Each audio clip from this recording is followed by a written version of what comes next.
We are talking about meat, poultry, fish, and why you should eat it, why you should eat meat. But what kinds of meat should you be eating? What kind of poultry? What kind of fish? And what to do if you don't feel so great eating these things as well. So we always get asked, or I mean, people tell us all the time, I quit meat, I'm doing great.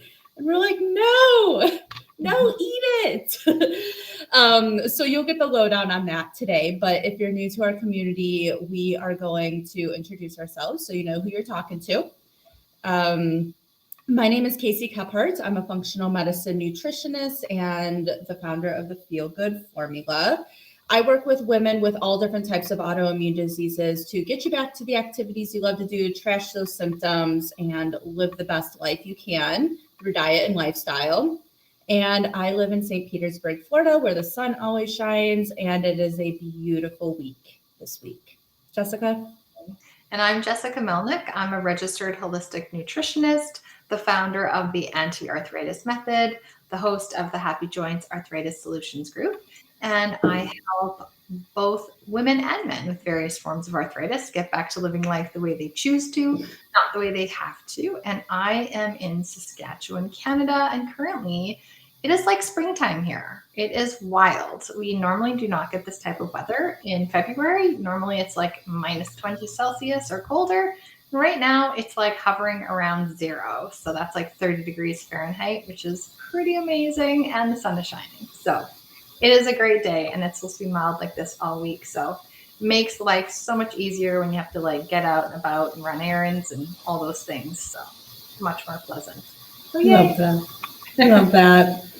All right. So put in the comments if you're listening now or on the replay, how you feel about eating meat. Are you thinking it's bad for you? Do you feel good when you do? What's kind of your view on eating it? We always love hearing that. Okay. So outline for today. We're going to talk about the quality of meats, like what that means, what you should be looking out for, and what bad meats are per se.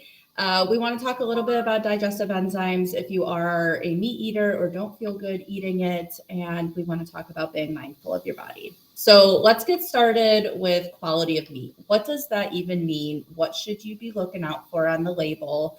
How do we want you to be eating this, or not how, but what kind of meats do we want you to be eating? And this goes for poultry and fish too. I'm saying meats in the universal term of like proteins. So you want to find a quality meat that is grass-fed and grass-finished. What that means is grass-fed. We all know what grass-fed is, but grass-fed or grass-finished means that they're eating grass before they die. Usually they eat grass and then they finish them off with grains. As you know from our previous lives, grains are very inflammatory for chronic diseases, chronic inflammatory diseases, and autoimmune disease. So grass-fed and grass-fed finished, wow, that's a mouthful. You have a better fatty acid profile, which just means the omega-3s and omega-6s ratio. And you have more nutrients in these kinds of animals as well. There's less total fat and more of the good fat in there. There's more antioxidants and vitamins like vitamin E and beta carotene. And grass-fed meat has CLA in it, which is I can never say this word, conjugated linoleic acid. There we go. And this is very good for weight loss. So I know red meat and weight loss don't go hand in hand, but they do if you eat the grass-fed version of it. So there's also pasture raised. We want to look for these things in eggs, in your chickens, in cows as well. Any kind of animal that could be kept in a cage, we don't want that. We want them to be pasture raised, which just means they're roaming freely in the land. There is no restrictions. They are not stressed out about where they can be or being tight-knit next to other animals. I know how we feel when we have somebody clinging on to us or there's always people around us. It's stressful, right? Animals have the same thing. And when animals are stressed, we have less nutrients in them because they're not as healthy. It's like when we're stressed and we're ill and not healthy, we don't have good nutrients or good vibes to bring out, neither do the animals. We want to look for wild caught. This would be in your fish. So we don't want farm raised. We also want to eat quality fish that are more small. So the smaller the fish, the less mercury levels that are in there. Farm raised comes with more bad bacteria possibly in the fish. They may be fed nasty food or not as healthy a food as they can find out in the wild, like their instincts bring, and they're more stressed out. Goes the same thing for cows and chickens. And then we want to find animals and the label that says I can't talk today, no antibiotics, no steroids, all of those nasty things that the animals are getting to grow quicker or to not get infections. We're ingesting that. We're eating what the cow or the animal is eating. So what they eat is ingested into us. So that goes for the antibiotics, that goes for the grains or the nasty seeds that they're eating. We're getting all of that. So those are some good things to find on the package label that you're getting your meat from. Yeah. Jessica? So let's look at some conventional meats or commercially raised meats. So this is what we typically see in our main grocery stores and restaurants. So typically our beef has been grain fed and grain finished. Like Casey said, it is to increase weight, to fatten up the animals. And the bad thing about that is that if you are sensitive to grains as someone who's struggling with autoimmune conditions or other inflammatory conditions, that eating that type of meat can also inflame you. So we do end up ingesting what the meat ate. And with that as well, it's huge. And I can't say this enough, and I'm going to mention it again. With grass-fed and grass-finished beef, you have much, much healthier fats. You have omega-3 fatty acids, which we typically don't get enough of. And that is really important as an anti-inflammatory nutrient. We typically get way too many omega-6 fatty acids in our diet, and a lot of that can be from the grain-fed, finished meat. And it's very inflammatory, and especially when we're just consuming way too many omega-6s and not enough omega-3s, it just creates inflammation in our body. So grass-fed and grass-finished meat is leaner, and it also has way better fats in it. So you don't have to feel guilty if you do have maybe a ribeye steak that's grass-fed, because that fat is actually going to be good for you. Now, conventional and commercially raised meats also often come with lots of different hormones and or antibiotics. And this is because they are often confined. They are raised in a very small space. So often they're sprayed with antibiotics before they even get sick, because when you're in a confined space, that's how diseases can grow, and bacteria and viruses and things like that, as opposed to something that is pasture raised where it has space, it can roam. It's just a much healthier animal. There's no need to give them a bunch of unnecessary antibiotics. And also when it comes to hormones, we don't want meat that's full of injected with growth hormones. Again, it's just to fatten up the animal, but that fat is really inflammatory fat. So we don't want that. We don't want to ingest those things.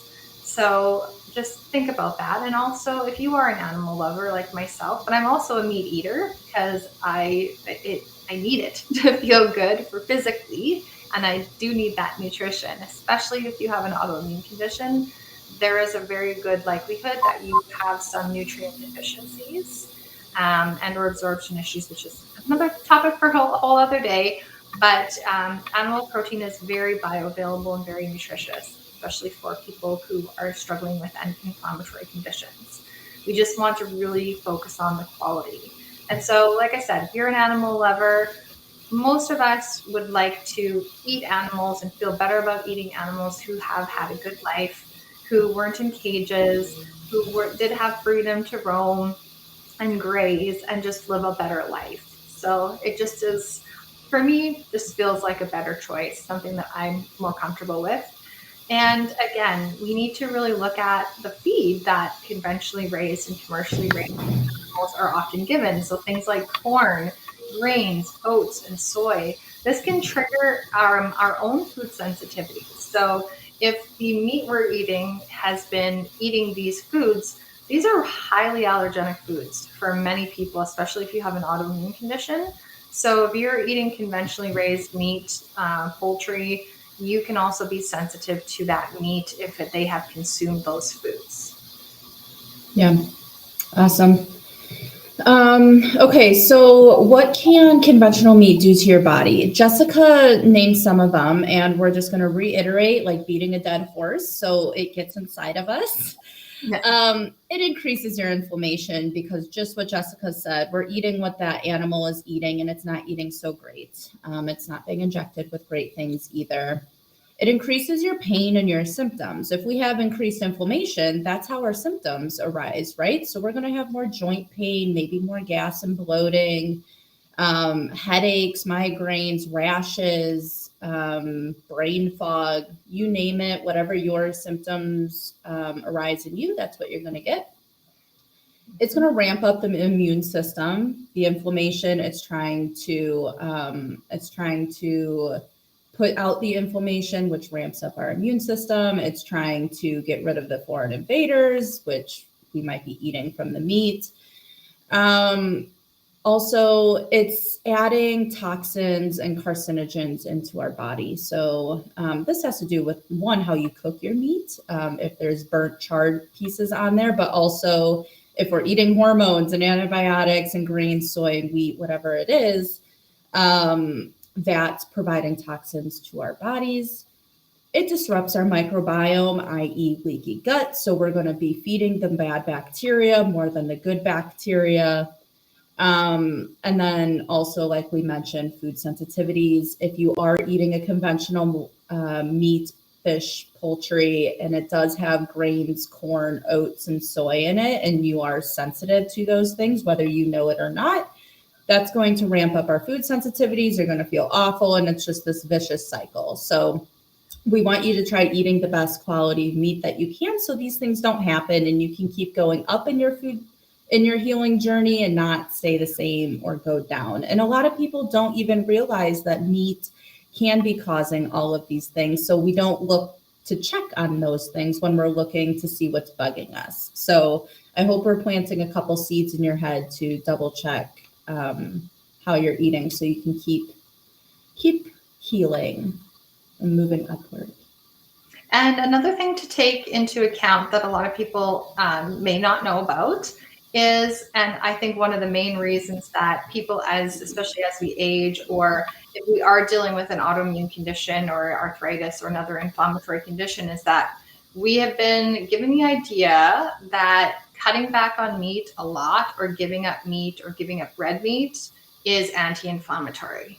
Not so. Again, like we said, if you're eating the right sources, not inflammatory. But what often happens is people say, oh, I just can't digest meat. So what can sometimes happen is when we are dealing with a compromised gut system, we are also dealing with compromised digestion. And especially as we age, our body may produce less digestive enzymes and less hydrochloric acid in our stomach, which are the things that break down our food. And so sometimes animal proteins can be a little trickier to break down, as are fats. And so sometimes we need a little extra help. And so I know we always recommend a broad spectrum digestive enzyme to help digest your meals so you're more able to fully absorb the nutrition from your food by breaking it down into the smallest pieces. And also, just to mention, and I've said this before, is that if you have an autoimmune condition, it's likely that you also have nutrient, vitamin, and mineral deficiencies, which stems from a poor digestion. And so we need to sometimes give our body help with enzymes or HCl so that we're able to properly digest our food so it can actually be absorbed and used by our bodies. So we don't have these deficiencies, because nutrient deficiencies means we feel like crap. It's like end of story. So like I said, a broad spectrum digestive enzyme that's going to help with protein digestion, starch digestion, Fat digestion, super important. Also HCl, but just double check with your pharmacist or doctor before you take any HCl in case it's interacting negatively with any of your medications or if there's any other reasons why you should not take that. There's also sometimes ox bile is recommended, especially if you have had your gallbladder removed, because your body is not producing bile consistently enough, which comes from our gallbladder. It's produced in the liver, stored in the gallbladder. And so often when we have our gallbladder removed, we can really struggle with digestion, especially with fats, because bile is what actually emulsifies the fats in our digestive process. So sometimes taking an ox bile supplement can be helpful so that we're able to digest fats and not have to run to the washroom really quickly if we run into issues there. I think we may have lost Casey, but we're close to the end, so I'm going to keep going. So end of story is listen to your body. Everyone's biochemistry is different. Because our bodies are healing and not necessarily thriving just yet, we need to really pay attention to what we need. So there's going to be foods that don't agree with us 100% of the time, including proteins. So for example, sometimes people can eat steak, but not chicken. Maybe they can have chicken, but not pork. But just because you can't eat pork doesn't mean that you can't have steak. So just pay attention to what your body needs and go from there. And Casey, you're back. Yay, sorry. Wrap up. No, that's perfect. We made it almost to the end with your internet, so that's awesome. I know. Yeah, I heard the last of that, so perfect. Again, put in the comments how you feel about meat, if you've learned anything from this live, and if you have any questions for us, we are happy to answer them. Awesome. Take care, you guys, and I will be back on Thursday. Bye.